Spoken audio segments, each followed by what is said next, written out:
Hello again, it's Noob, and we're going to be picking this beautiful brass Squire Old English 770 padlock with this special key. Now, you may recognise the silver fronted Squire 660, identical to this padlock apart from the fact that this one's brass, the most common of the Squire Old English padlocks. And this key will open both the Squire 770 and its more common brother, the 660.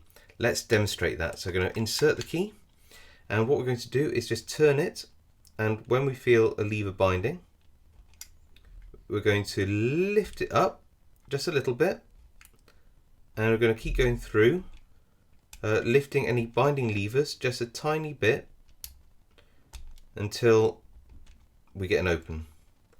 Just patience, finding the binding levers and moving them up just that little bit, and eventually, there we go, we should get an open. Now I shall reveal the secret, and that is this hex key. I'm just going to poke the so use it to go down here, there you go, slide the bolt all the way across, and this is the trick to this tool. I'll just leave it here as a point of reference because it's a really cool little tool, this one. One of my favourite ways to pick these padlocks. And honestly, that does work with any of these Squire Old English padlocks. Even the smaller ones, actually, if you have the right size key blank. But that's a different story.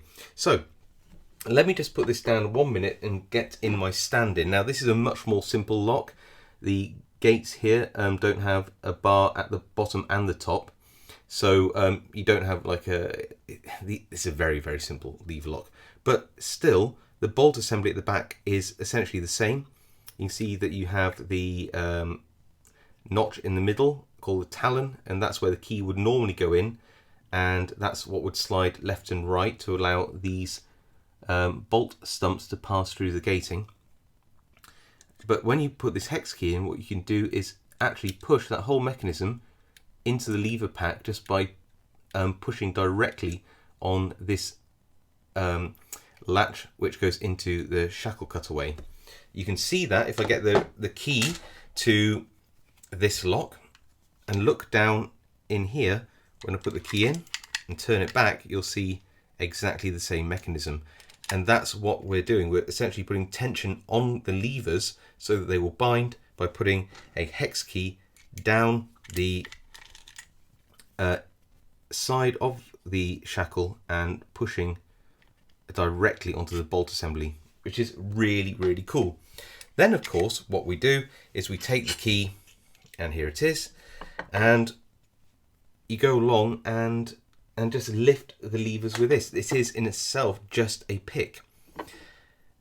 If you notice with these locks, they actually have a hole at the back. Why? Well, when you insert the real key, it actually centers the key on the levers. It actually acts as a guide. However, if you actually take one of these keys, or indeed a blank, if you can get hold of one, and you cut it away just to the last step, can you see there? Just like that. Then what that does is it means that you can not move the key further in than just there where it would normally sort of finish, and it goes into the hole, and look, it can go even deeper now.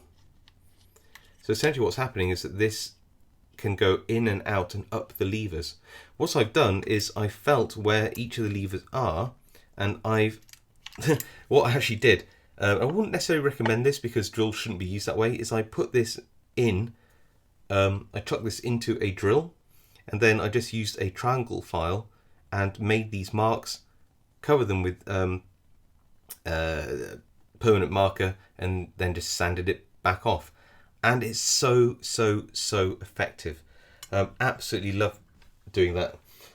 So yeah, so it's really cool. So what you're essentially doing is that you are cutting away the bolt step and all of the lever steps, just leaving this end piece, which actually doesn't engage this bit here, just that tip there, doesn't actually engage with any levers anyway. So you're just cutting away all the key until it's just got one upstand. So yeah, that is how you can pick any of these Squire 660 and 770 padlocks and technically any other smaller Squire padlocks with this special, really cool little key. I hope you found that interesting.